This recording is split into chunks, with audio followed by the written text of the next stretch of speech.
Now this fire that comes over our heart, it is a fire that many waters cannot quench. Rivers of pain and persecution will never extinguish this flame. Throughout church history, the lovers of God gave themselves completely and forever to Him. I wish that every believer would study the life of Polycarp. Polycarp was a disciple of John, the apostle. And Polycarp was in Smyrna, Izmir, Turkey. And he was such a revered leader. But the emperor wanted to snuff out this Christian movement, so he decided to go after the leaders. And the leader at that time, John, had already passed away in Ephesus, so the leader would have been Polycarp. He was the one with the most notoriety. Polycarp was 80s. He was in his 80s, all right? He was so godly and pure. He loved the Lord so intensely. He was a Shulamite with the seal of fire over his heart.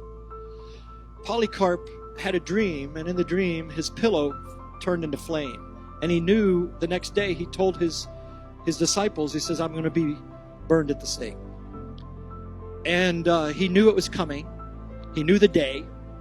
And the soldiers of Rome raced to his house to arrest him, only to find that he'd already prepared dinner for them. And he said, I'll go with you, don't worry, but first have dinner. I prepared dinner for you. They were so amazed. They enjoyed his hospitality.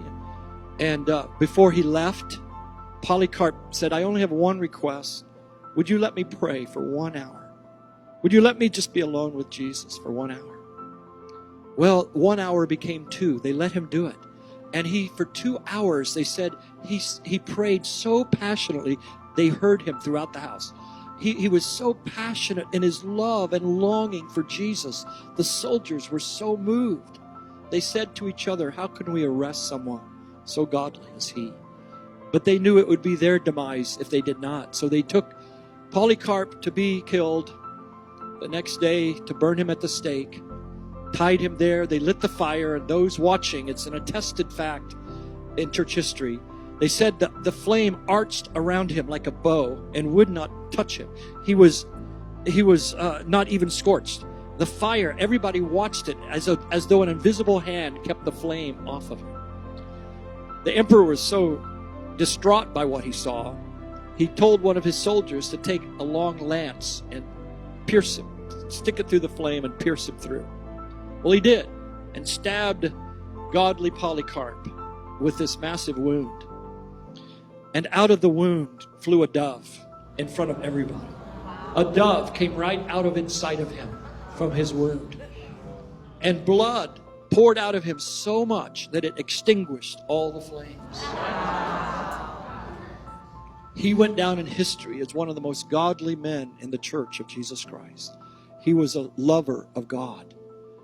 This passion cannot be put out. Death itself cannot extinguish this flame. Many rivers could not put it out. Your family thinks you're wacky. Persecution cannot put out this fire. Rejection, pain, grief, loss, nothing can put out this flame. We really should have a sticker on the cover of the Song of Songs, a caution sticker. This may lead to your martyrdom.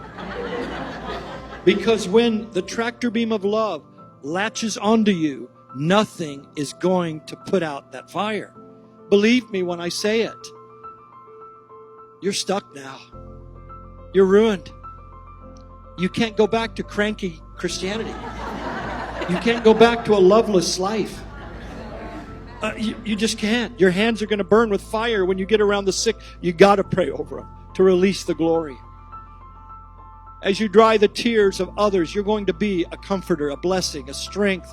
Nothing is going to extinguish that fire.